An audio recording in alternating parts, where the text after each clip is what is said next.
नमस्कार दोस्तों, हमारे हिंदू धर्म में गंगा जल का विशेष महत्व है। इनको मांगलिक व शुभ कार्यों में प्रयोग किया जाता है। इतना ही नहीं, गंगा नदी को माँ का स्थान भी प्राप्त है। लेकिन महाभारत के अनुसार माँ गंगा ने अपने ही 7 पुत्रों को नदी में बहाकर जान ली थी।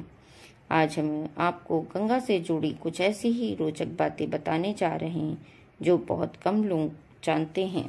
गंगा के संबंध में अनेक पुराणों में कई कथाएं हैं, जिससे हमें इनके महत्व और इतिहास के बारे में पता चलता है।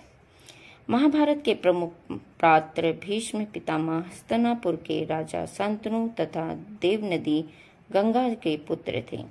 इनका वास्तविक नाम देवव्रत था। इनके अलावा गंगा ने 7 और पुत्रों को जन्म दिया था, जिन्हें उन्होंने नदी में प्रभावित कर दिया था। प्राचीन समय में इक्ष्वाकु वंश में राजा महाभिष थे। उन्होंने बड़े बड़े यज्ञ करके स्वर्ग लोक प्राप्त किया था। एक दिन बहुत से देवता और राजर्षि, जिनमें महाभिष भी ब्रह्मा जी की सेवा में आए, वहां गंगा भी उपस्थित थी। तभी हवा के वेग से गंगा के वस्त्र शरीर से खिसक गए। वहां उपस्थित सभी लोगों ने अपनी आंखें नीचे कर ली, मगर राजा महाभिष गंगा को देखते रहे।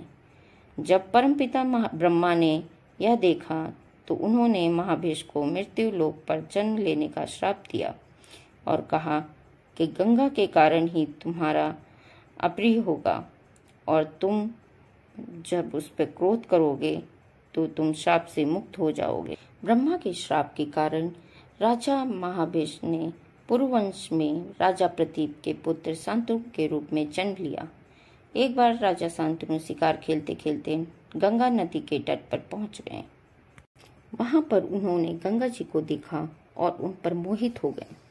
गंगा के पास जाकर उनसे विवाह करने के लिए निवेदन किया। गंगा ने कहा, राजन, मैं आपके साथ विवाह करने के लिए तैयार हूँ, लेकिन आपको वचन देना होगा कि आप मेरे किसी भी कार्य में हस्तक्षेप नहीं करेंगे।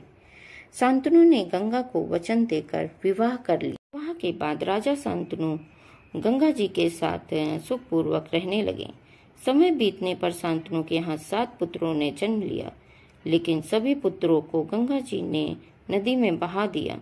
शांतनु यह देखकर भी कुछ नहीं कर पाए, क्योंकि उन्हें डर था कि यदि मैंने इससे इसका कारण पूछा तो यह मुझे छोड़कर चली जाएगी।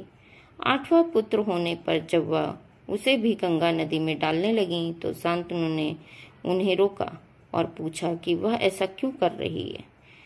तब उन्होंने बताया कि मैं जिन पुत्रों को नदी में डाल रही थी वे वसु थे, जिन्हें वशिष्ठ ऋषि ने श्राप दिया था। उन्हें मुक्त करने के लिए ही मैंने इन्हें नदी में प्रवाहित किया। आपने शर्त न मानते हुए आपने मुझे रोका, इसलिए मैं अब जा रही हूँ। ऐसा कहकर शांतनु के 8वें पुत्र को लेकर वे अपने साथ चली गईं। महाभारत के आदि पर्व के अनुसार एक बार पृथु आदि वसु अपनी पत्नियों के साथ मेरु पर्वत पर घूम रहे थे। वहां वशिष्ठ ऋषि का आश्रम भी था। वहां नंदिनी नाम की गाय भी थी। धौ नामक वसु ने अन्य वसुओं के साथ मिलकर अपनी पत्नी के लिए उस गाय का हरण कर लिया। जब महर्षि वशिष्ठ को पता चला तो उन्होंने क्रोधित होकर सभी वसुओं को मनुष्य योनि में जन्म लेने का श्राप दे दिया। वसुओं द्वारा क्षमा मांगने पर ऋषि ने कहा कि तुम सभी वसुओं को शीघ्र ही मनुष्य योनि से मुक्ति मिल जाएगी, लेकिन इस धौ नामक वसु को अपने कर्म भोगने के लिए बहुत दिनों तक पृथ्वी लोक में रहना पड़ेगा।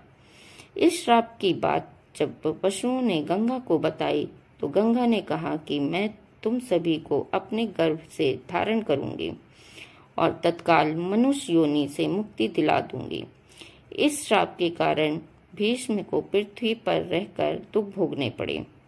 गंगा जब शांतनु के 8वें पुत्र को साथ लेकर चली गईं, तो वे बहुत उदास रहने लगे। कुछ समय बीतता गया। शांतनु एक दिन गंगा नदी के तट पर घूम रहे थे। वहां उन्होंने देखा कि गंगा में बहुत थोड़ा जल रह गया है और वह प्रभावित नहीं हो रहा है। इसका रहस्य पता करने के लिए जब शांतनु आगे गए तो उन्होंने देखा कि एक सुंदर और दिव्य युवक अस्त्रों का अभ्यास कर रहा था और उसने अपने बाणों के प्रभाव से गंगा की धारा रोक दी है। यह दृश्य देखकर शांतनु को बड़ा आश्चर्य हुआ।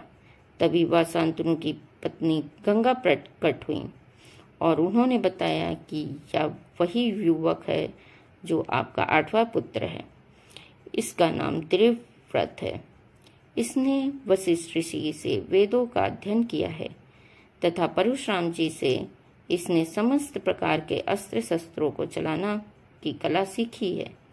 यह श्रेष्ठ धनुर्धर है तथा इसका तेज इंद्र के तेज के समान है। देवव्रत ही आगे जाकर भीष्म पितामह कहलाए। भीष्म की पितृभक्ति देखकर महाराज शांतनु ने उन्हें इच्छा मृत्यु का वरदान दिया था, अर्थात भीष्म की मृत्यु उनकी अपनी इच्छा पर निर्भर थी। महाभारत के युद्ध के बाद माघ मास के शुक्ल पक्ष की अष्टमी को उन्होंने अपने प्राण त्यागे थे।